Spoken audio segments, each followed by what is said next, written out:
বেশি রাত জাগা, বেশি রাত জাগেন মানে আপনি শয়তানের ওই যে কমান্ডার ইন চিফের পক্ষে কাজ করতেছেন বেশি রাত। 2 নাম্বার কি? সমালোচনা করা। মানসিক দেখলে তিনজন মিলিয়ে আরেকজনের সম্বন্ধে বললেন, ওই তিনজন যার পর ও যার সম্বন্ধে বললো তার সম্বন্ধে বলতেছেন, সবচেয়ে ফালতু মার্কা কাজ। 3 নাম্বার কি? অন্যের প্রতি ঘৃণা।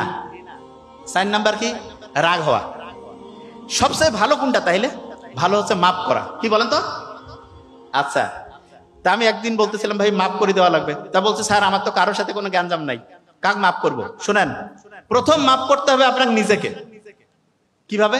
যে ভাই এতদিন টাইম লস করছি, জীবনে ভালো কিছু করি নাই, যত রকম নেগেটিভ জিনিস জীবনে হয়েছে সবগুলোর জন্য নিজেকে আগে মাফ করেন। তাহলে প্রথম মাফ করাটা কাকে? এই বলি না কেন, কাকে? নিজেকে। আরেকটা জিনিস, এখানে যতজন চশমা পরে আছেন না, আজ থেকে যদি 5-10 বছর আগে যাইতাম এতজন চশমা পরা ছিল না। তা প্রত্যেক শিক্ষার্থীকে যেটা বলবো সেটা হচ্ছে যে বাড়িটাকে আমরা কি ইঁদুরের বাড়ি বানাবো নাকি একটা পার্ক বানাবো? পার্ক। যে কোনো পড়া কি একটা না 1 ঘন্টা পড়বো নাকি 10-15 মিনিট পরে রেস্ট নিব? যে কোনো পড়া মুখস্থ করবো না বুঝে পড়বো? রাগ হইলে কি ব্রেইনের জন্য ভালো না খারাপ? সমালোচনা করা ভালো না খারাপ? অন্যের প্রতি ঘৃণা রাখা ভালো না খারাপ? মাফ করে দেওয়া কি ভালো? ছোট্ট শিশুর যে খুব মনে থাকে, ওর কি কারো প্রতি কোনো ঘৃণা আছে, কোনো রাগ আছে, কোনো কারো প্রতি কোনো হচ্ছে যে ওই যে বিদ্বেষ আছে? এই জন্য ছোট্ট শিশুর মনেও থাকে বেশি। ছোট্ট শিশু কি কম হাসে না বেশি হাসে?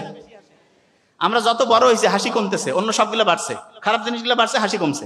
ছোটবেলায় ছোট বাচ্চা দেখেন আপনি, মুহূর্তের মধ্যে হাসতেছে, কিছু না বুঝে হাসতেছে। এটা অসাধারণ বৈশিষ্ট্য। মুহাম্মদ সাল্লাল্লাহু আলাইহি ওয়াসাল্লাম বলতে হাসি মুখে কথা বলা সদকা দেওয়ার সমান সওয়াব। আর বিজ্ঞানীরা দেখতেছে যে হেসে কথা বললে 500টা ভালো কেমিক্যাল রিলিজ হয়, অ্যাংজাইটি কমে, ডিপ্রেশন কমে, মনটা চাঙ্গা হয়ে যায়।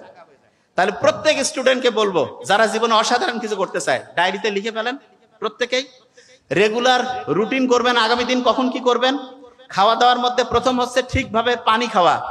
পানি, আর পানি শোনেন, কুসুম কুসুম গরম পানি খাবেন। কুসুম কুসুম গরম পানি ব্রেনের জন্য ভালো, পিওর অক্সিজেন।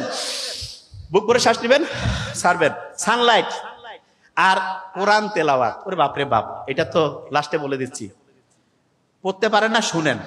ব্রেইনের আলফা ওয়েভ তৈরি হবে, এবং ব্রেইনের আলফা ওয়েভ যখন তৈরি হয় 2 মিনিটে 10 মিনিটের পড়া হয়ে যায়। তার মানে 4 থেকে 5 গুণ গতিতে আপনি তখন পড়তে পারবেন।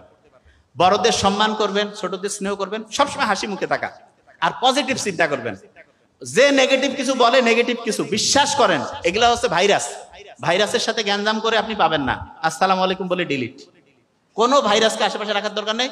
প্রত্যেকে পজিটিভ চিন্তা করব, আল্লাহর সাথে কানেক্টেড থাকবো, বাবা মার সাথে সবাই মিলে একটা বড় হচ্ছে পার্ক